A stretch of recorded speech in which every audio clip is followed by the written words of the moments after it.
4টি খেলা 8টি দলের খেলা দেখলেন, ফলাফল হয়ে গেল, কি মনে হলো? কার খেলা এখন পর্যন্ত মন জয় করেছে? 4টি খেলায় আসলে আমরা বিভিন্ন রকমের রং, উৎসব, আবহ দেখলাম। স্বাগতিক যে 3টি দেশই আছে, যুক্তরাষ্ট্র, মেক্সিকো এবং কানাডা, 3টি দলই মাঠে নেমেছিল। কোনো অঘটন ঘটেনি, কানাডা ড্র করেছে, বাট বাকি দুটো দল জিতেছে। এর মধ্যে যুক্তরাষ্ট্রের খেলাটাই আসলে সবার মন ছুঁয়ে গেছে। স্কোর লাইনের জন্য না, তারা আসলে হারিয়েছে প্যারাগুয়ের মতো একটি দলকে। 4-1 গোলে তারা জয় পেয়েছে আজকে। হয়তো এই ম্যাচে হ্যাট্রিকটাও হয়ে যেতে পারতো, হ্যাট্রিকটা হয়নি, বাট 4-1 গোলে জয়টা দুর্দান্ত কিছু। 5টাও হতে পারতো, একটি গোল তাদের অফসাইডে বাতিল হয়েছে। সেই জায়গা থেকে বলবো এই ম্যাচটা যে গতিতে হয়েছে, ল্যাতিন আমেরিকার একটা ছন্দ ছিল, বৈচিত্র্য ছিল, সব কিছু মিলিয়ে দারুণ একটি ফুটবল হয়েছে।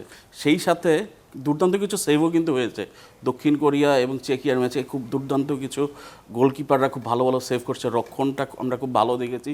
সেই জায়গা থেকে আমি বলবো এখন পর্যন্ত বিশ্বকাপের যে উন্মাদনাটা ছড়ানোর কথা ছিল, যে প্রত্যাশার পারদ ছিল বিশ্বকাপ একটা বড় কিছু হবে, সেই জায়গাটা এখন পর্যন্ত ছুঁয়ে গেছে 4টি ম্যাচ। কিন্তু আপনি বলছিলেন যে আমেরিকার খেলাটা আপনার মন জয় করেছে, কিন্তু অনেকে বলেছেন স্বাগতিক কানাডা ম্যাচটি 1-1 ড্র হলো, অসাধারণ খেলেছে কানাডা। কানাডার সাথে যে বসনিয়ার ম্যাচটা আসলে খেলেছে কানাডা, বসনিয়া আসলে খুব লাকি যে আসলে তারা আসলে অনেক গোল তারা হজম করেনি। শুরুতে তারা একটি গোল দিয়ে দিয়েছিলেন, তারপরে তারা সেই 78 মিনিট পর্যন্ত লিড রাখতে পারা, এটা কিন্তু বিশাল কিছু। বসনিয়াকেও আপনি হেলাফেলা করতে পারবেন না, কিন্তু তারা কিন্তু বাছাই পর্বে ইতালিকে মতো পর্বে এসেছে। সো আপনি বসনিয়াকেও হেলাফেলা করার সুযোগ নেই। বাট তারপরে কানাডা একটা 65,000 দর্শক ধারণ ক্ষমতা সম্পন্ন স্টেডিয়ামে খেলছে, পুরো স্টেডিয়াম একটা লাল সমুদ্র হয়ে আছে।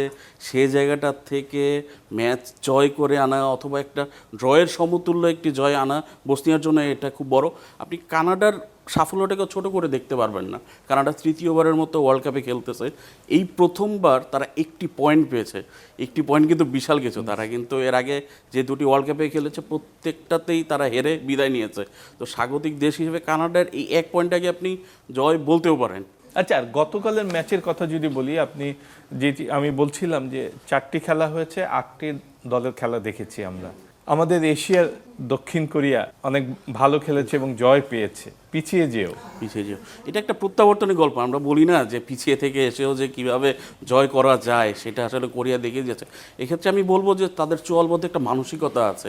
আমরা সবাই জানি যে কোরিয়ানরা একটু শক্ত প্রতিপক্ষ না হলেও তারা আসলে হারার আগে হারতে চায় না, হারার আগে হেরে যাওয়ার যে মানসিকতাটা তাদের নেই, এটাই তারা দেখিয়ে দিয়েছে, শক্ত মানসিকতা। এবং আপনি দেখবেন যে গোলের পরে তাদের যে উৎসব, তাদের যে উল্লাস, তাদের যে গ্যালারিতে একটা গগনবিদারী চিৎকার, এই সবগুলো মিলিয়ে পুরো আবহাওয়াটা এমন সুন্দর করেছে, মনে হচ্ছিল যে তারা হোমেই খেলছে, কোনো অ্যাওয়ে ম্যাচ না এটা।